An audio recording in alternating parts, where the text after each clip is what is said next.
ഡയലോഗുകൾ, ഒപ്പം കഥകൾ, അങ്ങനെയുള്ള കാര്യങ്ങൾ ഏത് കാലത്തും നമുക്ക് ജീവിതത്തിലാണെങ്കിലും ജീവിതത്തിൻ്റെ ഏത് കാലഘട്ടത്തിലാണെങ്കിൽ പോലും ആളുകൾക്ക് റിലേറ്റ് ചെയ്യാൻ പറ്റുന്ന തരത്തിലുള്ള കഥകൾ അദ്ദേഹത്തിൻ്റെ തൂലികയിൽ നിന്നും വന്നിട്ടുണ്ട് എന്നുള്ളതാണ്. സന്ദേശം പോലുള്ള സിനിമകളൊക്കെ അദ്ദേഹത്തിൻ്റെ ഏറ്റവും എടുത്തു പറയുന്ന സിനിമകളിലൊന്നാണ്. ആ സിനിമയിലൊക്കെ അദ്ദേഹം ചെയ്തു വെച്ചത് ഈ ഒരു കാലഘട്ടത്തിൽ പോലും അത്രയധികം ആളുകൾ ഉൾക്കൊള്ളുന്നു, അത് സ്വീകരിക്കുന്നു, അത് ആളുകൾക്ക് റിലേറ്റ് ചെയ്യാൻ പറ്റുന്നു എന്നുള്ളതാണ്. അവിടെയാണ് അദ്ദേഹത്തിൻ്റെ വിജയം എന്ന് പറയുന്നത്.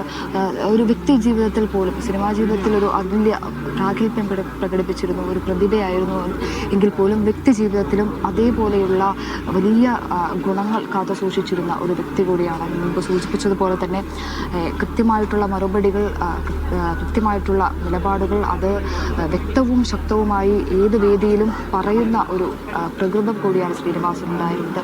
പല സമയത്തും ചെറിയ പിണക്കങ്ങളൊക്കെ ഇത് സംബന്ധിച്ചൊക്കെ ഉണ്ടാവുമെങ്കിൽ പോലും ശ്രീനിവാസനെ വെറുക്കാൻ ഒരു കാരണം മലയാളിക്ക് ഉണ്ടാകില്ല. മലയാളിക്ക് മാത്രമല്ല, ഒരാൾക്കും, സിനിമയെ സ്നേഹിക്കുന്ന അല്ലെങ്കിൽ ശ്രീനിവാസനെ സ്നേഹിക്കുന്ന ഒരാൾക്കും, ശ്രീനിവാസനെ അറിയുന്ന ഒരാൾക്കും ശ്രീനിവാസനെ വെറുക്കാൻ ഒരു കാരണം ഉണ്ടാകില്ല എന്നുള്ളത് കൂടിയാണ്. അത്രയും നല്ലൊരു പ്രകൃതി സ്നേഹിയും മനുഷ്യ സ്നേഹിയും കൂടിയാണ് ശ്രീനിവാസൻ എന്നുള്ളതാണ്. അത് അദ്ദേഹത്തിൻ്റെ ഓരോ സിനിമകളിലും കാണാൻ സാധിക്കും എന്നുള്ള ഏറ്റവും താഴേക്കിടയിൽ നിന്ന് സാധാരണക്കാരിൽ നിന്ന് ഉയർന്നു വന്നതുകൊണ്ട് തന്നെ സാധാരണക്കാരുടെ പ്രശ്നങ്ങൾ ഏറ്റവും മനോഹരമായി മനസ്സിലാക്കുക, അത് ഏറ്റവും മനോഹരമായി എഴുതുക, അത് ചിത്രത്തിലേക്ക് വരുമ്പോൾ, സിനിമയിലേക്ക് വരുമ്പോൾ അത് ഏറ്റവും മനോഹരമായി ആവിഷ്കരിക്കുക എന്നുള്ളതാണ് ശ്രീനിവാസൻ്റെ ഏറ്റവും പ്രധാനപ്പെട്ട കാര്യം എന്ന് പറയുന്നത്. മാത്രമല്ല, ഒരു നടനെന്ന രീതിയിൽ പോലും അത് തൻ്റെ പരിമിതികളെ അടക്കം അത് വലിയ രീതിയിലുള്ള മുതൽക്കൂട്ടായി കാണുകയും തൻ്റെ പരിമിതികൾക്കുള്ളിൽ നിന്നുകൊണ്ട് അതിനെ ആളുകൾക്ക് ചിരിക്കാനും അതോടൊപ്പം തന്നെ ചിന്തിപ്പിക്കാനുമുള്ള വക നൽകുന്ന കഥാപാത്രങ്ങളാക്കി മാറ്റുന്നതിൽ ശ്രീനിവാസൻ വഹിച്ച പങ്ക് എന്ന് പറയുന്നത് വളരെ വലുതാണ്. ഒരു നടനെന്ന രീതിയിൽ അദ്ദേഹം മികച്ച ഒരു പ്രകടനം കാഴ്ചവെച്ചിട്ടുള്ള ഒരാളാണ്. മാത്രമല്ല, അതിനേക്കാൾ ഉപരി ഒരു എഴുത്തുകാരൻ എന്നുള്ള രീതിയിൽ, സംവിധായകൻ എന്നുള്ള രീതിയിലൊക്കെ മികച്ച പ്രകടനങ്ങളാണ്, മികച്ച എഴുത്തുകളാണ്, മികച്ച കലാസൃഷ്ടികളാണ് ശ്രീനിവാസൻ്റേതായിട്ടുള്ളത്. പാഠ്യത്തെ ഏറ്റവും സാധാരണക്കാരിലാണ് സിനിമ സ്വപ്നം പോലും കാണാൻ സാധിക്കാത്ത ഇടത്തു നിന്നാണ് ശ്രീനിവാസൻ എന്ന കലാകാരൻ ഉദയം കൊള്ളുന്നത് എന്നുള്ളതാണ്. പല സമയങ്ങളിലും അദ്ദേഹം, പല അഭിമുഖങ്ങളിലും അദ്ദേഹം പറഞ്ഞിട്ടുണ്ട്, തനിക്ക് സിനിമ വലിയ ആവേശമായിരുന്നു, പക്ഷെ അതിലേക്ക് എങ്ങനെ എത്തിപ്പെടണമെന്നത് സംബന്ധിച്ച് യാതൊരു ഒരു ഐഡിയയും ഇല്ല. മാത്രമല്ല, സിനിമ എന്ന് പറയുന്നത് അത് മറ്റൊരു ലോകമാണ് എന്നാണ് ഞാൻ വിചാരിച്ചിരുന്നത്.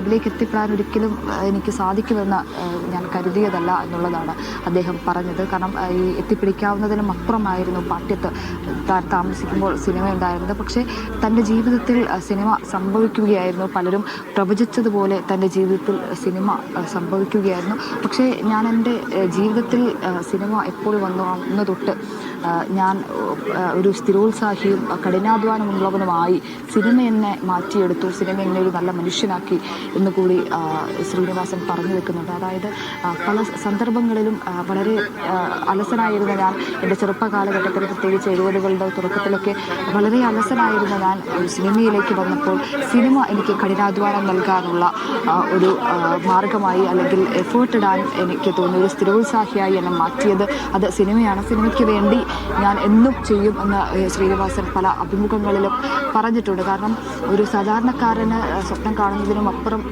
ഉള്ള ഒരു കാര്യമായി കണക്കാക്കിയിരുന്ന സിനിമയെ ഏറ്റവും സാധാരണക്കാരായ ആളുകൾക്കും കൂടി എത്തിപ്പിടിക്കാൻ കഴിവുള്ള ഒന്നാണ് എന്ന സ്ഥാപിച്ചെടുക്കുന്നതിൽ ശ്രീനിവാസനെ പോലെ ഉള്ള ആളുകൾ വലിയ പങ്ക് വഹിച്ചിട്ടുണ്ട്.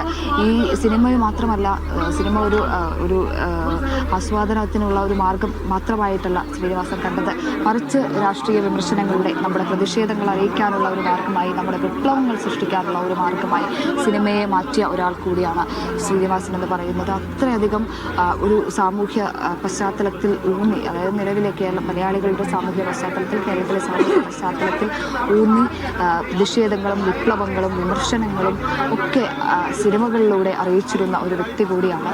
അത്രയധികം രാഷ്ട്രീയക്കാർ പോലും അദ്ദേഹത്തിൻ്റെ ഡയലോഗുകൾ, ഇപ്പോഴുള്ള പുതിയ തലമുറ ജെൻസി തലമുറ പോലും അദ്ദേഹത്തിൻ്റെ ഡയലോഗുകൾ ഏറ്റവും റിപ്പീറ്റ് ചെയ്ത് ആവർത്തിച്ച് പറയുന്ന കാഴ്ചകൾ ട്രോളുകളിലും മീമുകളിലും ഒക്കെ നിറയുന്ന കാഴ്ചകൾ ഒരു നടൻ എന്ന രീതിയിൽ മാത്രമല്ല അദ്ദേഹം ട്രോളുകളിൽ നിറയുന്നത്. എല്ലാ കാലത്തും അദ്ദേഹത്തിൻ്റെ എഴുത്തുകളിലൂടെ, അദ്ദേഹത്തിൻ്റെ ഡയലോഗുകളിലൂടെ, കഥാപരിസരങ്ങളിലൂടെ ഒക്കെ ട്രോളുകളിലും മീമുകളിലും ഒക്കെ നിറഞ്ഞു നിന്ന് അദ്ദേഹം ഇന്നും ആളുകളുടെ ഉള്ളിൽ ജീവിക്കുന്ന ഒരു വ്യക്തിയാണ്. ഒരു 100 കൊല്ലം കഴിഞ്ഞാൽ പോലും അദ്ദേഹം ഇതേപോലെ തന്നെ അദ്ദേഹം ആളുകളുടെ മനസ്സിൽ ജീവിക്കും എന്നതിൽ സംശയമില്ല എന്നുള്ളതാണ്. അതിൻ്റെ ഒരു നേർചിത്രമാണ് നമുക്ക് ഇന്ന് കണ്ടനാട് കാണാൻ സാധിക്കുന്നതും. നിരവധി ആളുകൾ, ആയിരക്കണക്കിന് ആളുകൾ അദ്ദേഹത്തിൻ്റെ മൃതദേഹത്തിൽ അവസാനമായി അന്തിമോപചാരം അർപ്പിക്കാൻ, അദ്ദേഹത്തെ അവസാനമായി ഒന്ന് കാണാൻ, തങ്ങളുടെ ഏറ്റവും പ്രിയപ്പെട്ട നടനെ, എഴുത്തുകാരനെ, ഒപ്പം സംവിധായകനെ അവസാനം ഒരു നോക്ക് കാണാനായി എത്തുന്നത്.